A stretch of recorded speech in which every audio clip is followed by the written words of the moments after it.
Baru keluar dari tempat tinggal dan Sherly mendapati ini di depan ada satu kantong telur yang sudah dilemparkan, dan ini pecahannya teman-teman bisa lihat sampai ke sana, di sana. Dan tadi di depan sini Sherly juga mendapati gulungan kertas kayak gini. Sherly belum buka ini isinya apa. Dan di depan ternyata mobil juga dicoret atau dipiloks warna merah begini, dan di samping juga.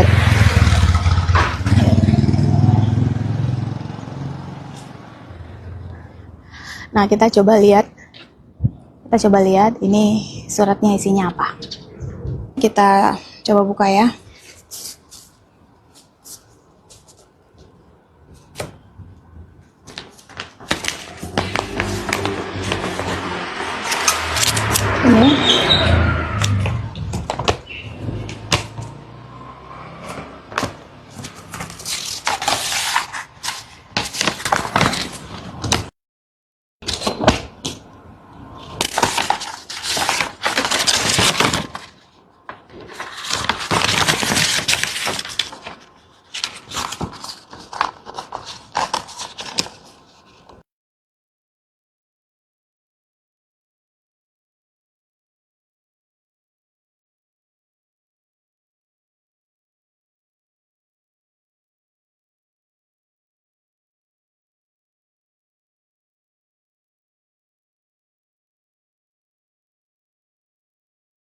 Ini Sherly sepakat dengan beberapa poin yang tadi Bapak sampaikan, bahwa boleh jadi bantuan itu masuk, tapi justru proses distribusinya yang hari ini masih ditunggu oleh terutama para korban. Dan dalam hal ini hari ke-10, hari ke-11 Sherly mendarat di Gayo Luwes, Pak. Yang salah satu kabupaten yang tadi Bapak sampaikan. Kalau Mbak Ciki malam ini ada di Takengon, maka Sherly harus mengakui bahwa Aceh Tengah, Gayo Luwes, Bener Meriah, Aceh Utara, dan Aceh Tamiang boleh jadi adalah 5-6 titik yang sangat parah. Dan kondisinya saat itu memang 4 jalur utama akses masuk ke Gayo Luwes itu hancur total. Sehingga saat itu dengan segala hormat kepada TNI, Polri, Pemkab saat itu yang sudah berjibaku di lapangan, tapi wilayah itu terisolir. Belum lagi ketika informasi di malam itu 88 jembatan di kabupaten itu terputus. Untuk titik-titik tertentu relawan harus langsung memberikan titik koordinat kepada TNI untuk diantarkan langsung via udara. Itu artinya boleh jadi relawan tetap membawa bantuan, tapi ada kapasitas yang mereka nggak bisa tembus, Pak. Dari situ kami sadar bahwa kalau sampai hari ini kondisi akses jalan terutama di Aceh di titik-titik tadi itu masih belum selesai, maka kita sama-sama tahu proses distribusi bantuan ini yang akan sangat sulit di lapangan. Mereka belum bisa mendapatkan bantuan sehari-hari. Hanya ada lewat udara. Di mana tadi? Di beberapa titik yang Sherly highlight adalah di Gayo Luwes karena Sherly ini tengah kalau bicara ya, bagian tengah ya, Gayo Luwes. Gayo Luwes, Aceh Tengah, Bener Meriah, termasuk dalamnya Takengon, naik sedikit Aceh Utara, tapi karena sudah ada satu jembatan yang selesai oleh oleh TNI, itu sudah bisa lewat darat. Aceh Tamiang. Oke, ada berapa jumlah penduduk di sana? Ada yang punya data? Kurang lebih yang masih bertahan di sana dan tidak bisa mendapat suplai setiap hari. Anda mengatakan itu, Mbak Sherly? Sherly nggak punya data itu, Bang. Tapi bahwa setiap hari sulit untuk diberikan bantuan pada mereka. Dan karakteristik tiap kabupaten itu beda-beda. Kalau yang tadi Bapak sampaikan adalah Aceh Tamiang, maka Sherly harus mengakui boleh jadi beras sudah bukan jadi masalah di sana karena dari Medan, Binjai itu terus bisa pakai truk. Tapi urusan beras di Takengon itu bisa jadi berat sekali, Pak. Sehingga masyarakat yang punya cabai, yang punya kentang, mereka akhirnya dari gunung turun membawa dan melihat posko. Wah, di posko juga terbatas. Wah, di toko-toko beras juga udah sekian hari nggak masuk. Akhirnya mereka jalan lewat akses yang bahkan motor trail masih sangat sulit untuk lewat situ untuk membawa cabai mereka supaya bisa di. Anda melihat sendiri itu ya? Ada beberapa juga relawan akhirnya mengonfirmasi itu sampai 2 hari yang lalu jalan menuju Takengon, Aceh Tengah. Dalam hal ini kita berharap Mbak Ciki bisa menginformasikan apa yang hari ini terjadi di Takengon, itu bisa menyampaikan apa yang hari ini terjadi. Oke, bisa Nasam. Ya, terima kasih. Tadi sudah disampaikan memang ya kondisi jalan apalagi di wilayah Aceh Tengah kemudian di Gayo Luwes ini kan jalan perbukitan. Ya, artinya memang ketika persoalan ini menjadi perhatian khusus. Kenapa kemudian Pak Presiden menyebutkan perlu adanya TNI Polri di titik-titik terisolasi. Bahkan kemudian ada helikopter yang silih berganti. Tapi betul bahwa tadi ada beberapa titik tadi memang tidak bisa setiap hari disuplai bantuan. Kalau terkait penyuplai bantuan itu terus dilakukan oleh apa tadi yang disampaikan. Setiap hari ada? Ya, setiap hari, tapi lewat udara. Lewat udara. Dalam posisi ini yang ingin saya sampaikan bahwa kesulitan itu ada, realitanya karena Medan. Karena Medan. Tapi usaha yang kemudian dilakukan setiap hari silih berganti terkait dengan alutsista saja untuk satu Sumatera itu sudah ada 84 alutsista yang bergerak bukan hanya lewat darat tapi juga lewat udara. Baik. Tentu bantuan itu tentu kita tidak meragukan setiap hari pasti suplai. Pertanyaannya apakah cukup? Apakah mereka cukup sehari-hari dengan bantuan yang diberikan lewat udara? Iya. Bantuan yang ada di titik-titik, apalagi di tadi yang disampaikan, ya titik-titik, artinya ada bantuan di Lanut misalkan yang siap didistribusikan, itu cukup. Cukup, oke. Ya, tapi kemudian pendistribusian ini kan helikopter ini tidak bisa 24 jam.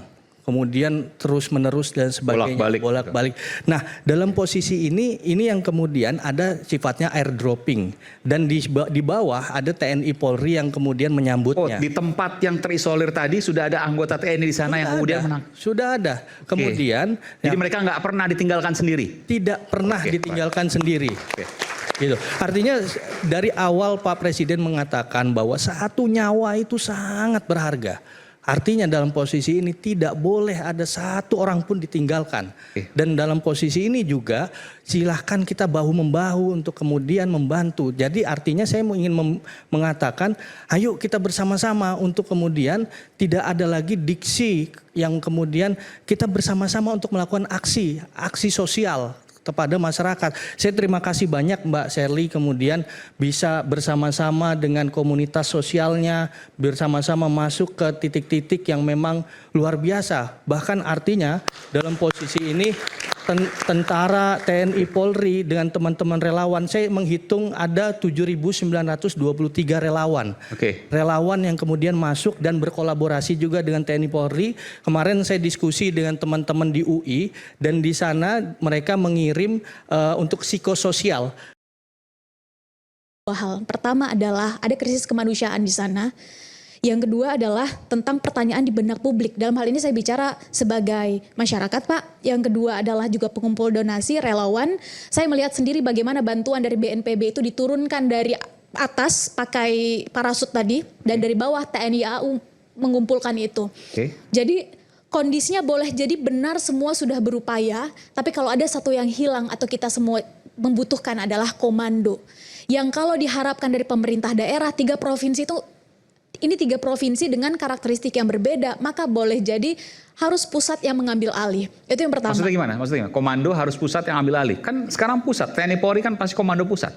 Iya, artinya bayangkan bantuan itu sudah masuk, tapi data ini harus diarahkan kemana, itu saling tumpang tindih Bang Aiman. Oh gitu? Iya. Siapa yang menentukan, katakanlah bantuan di sini untuk provinsi ini, dari provinsi ini kemudian ke titik ini, titik ini, titik ini? Bukan di provinsi, tapi maksudnya masuk ke kabupaten tertentu, kemudian proses distribusinya untuk titik mana, ini nggak ada data center yang kita gunakan. Jadi sebaran bantuannya berdasarkan apa? Ya artinya relawan datang ke titik-titik yang kita harus datang dulu, kemudian balik lagi. Ini yang membuat lambat di tengah bencana kayak gini. Bukankah yang dibutuhkan oleh ngambil ke posko dulu, anterin. Birokrasi. Ngambil ke posko dulu, anterin gitu, bolak-balik begitu. Ya, yang terjadi setidaknya di hari ke-10, 11. Seharusnya adalah data itu dimiliki oleh dalam hal ini pusat, sehingga kalaupun relawan, saya sangat menghargai kata kolaborasi tadi Pak. Dan kalaupun relawan hari ini diajak kolaborasi, mereka tahu bahwa titik A, B, dan C menjadi bagian atau kapasitas relawan. Titik dalam hal ini misalnya alat-alat berat, pembangunan misalnya pembangunan rumah, atau yang misalnya tadi disampaikan trauma healing dan lain-lain. Ini kan bisa berbagi tugas. Jadi pemetaan daerah terparah, pemetaan kebutuhan bantuan, dan kemudian distribusi bantuan dari katakanlah Lanut menjadi yang pusat, menjadi ke sub-subnya yang lain, itu belum dilakukan dengan baik. True, karena bisa jadi yang tadi Bapak sampaikan. Jadi terlalu jauh ngambil ke posko, ngambil ke Lanut, balik lagi ke tempat Bukan tersebut. bukan ke Lanut Bang Aiman, tapi ke posko-posko itu kan umumnya adalah di kantor bupati, di rumah bupati biasanya. Ya.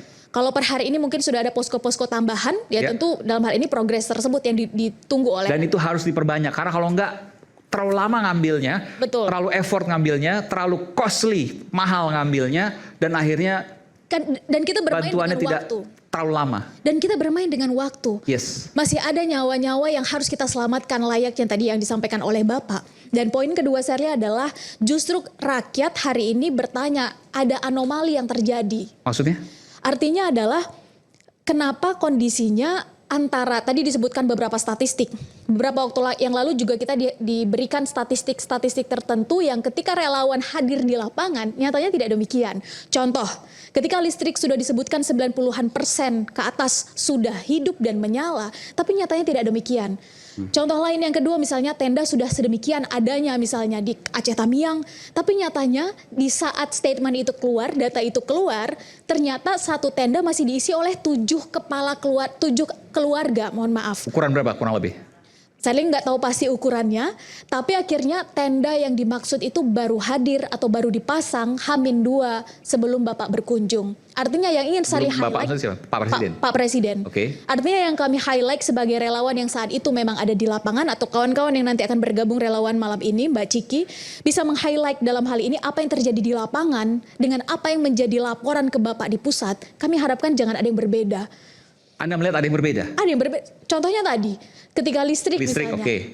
Kemudian ketika bicara tentang tenda, maka kita butuh menyampaikan apa adanya. Jangan sampai asal Bapak senang, siap Pak, aman Pak, sudah terkendali Pak. Ini menjadi sistem pelaporan. Karena harus diakui ketika bicara tentang serakah nomics, pertanyaannya siapa yang serakah, siapa yang menanggung keserakahan ini Pak. Karena bencana yang terjadi hari ini di Sumatera, ini adalah hilir dari apa yang sebetulnya terjadi di hulu. Ketika ini terjadi, kondisinya adalah asal muasalnya adalah ada hutan tropis di Sumatera, ada bukit barisan yang kondisinya sedang tidak baik-baik saja. Kita perlu mempertanyakan bagaimana ini tidak terjadi lagi ketika curah hujan akan semakin tinggi dalam 1-2 bulan ke depan. Dan saya tutup sampai di sini Bang, dari hati yang terdalam tidak ada keraguan sedikit pun dengan nasionalisme Pak Prabowo, cintanya Pak Prabowo terhadap rakyat, tapi pertanyaan kritis yang hari ini muncul di publik adalah kenapa ada perbedaan cara Pak Prabowo hari ini sebagai presiden dalam melihat apa yang terjadi, sebutlah kondisi bencana asap saat itu, bagaimana Gerindra cukup mendorong pemerintah untuk menjadikan itu sebagai bencana nasional, atau yang di Lombok misalnya.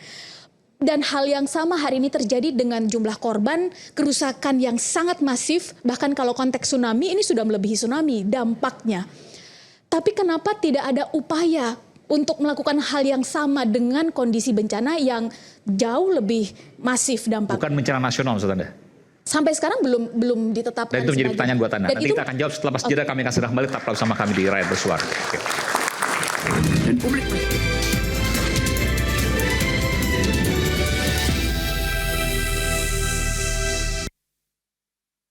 Mbak Shirley baru pulang dari Aceh, saksi mata ya bagaimana carut marutnya penanganan bencana di Sumatera.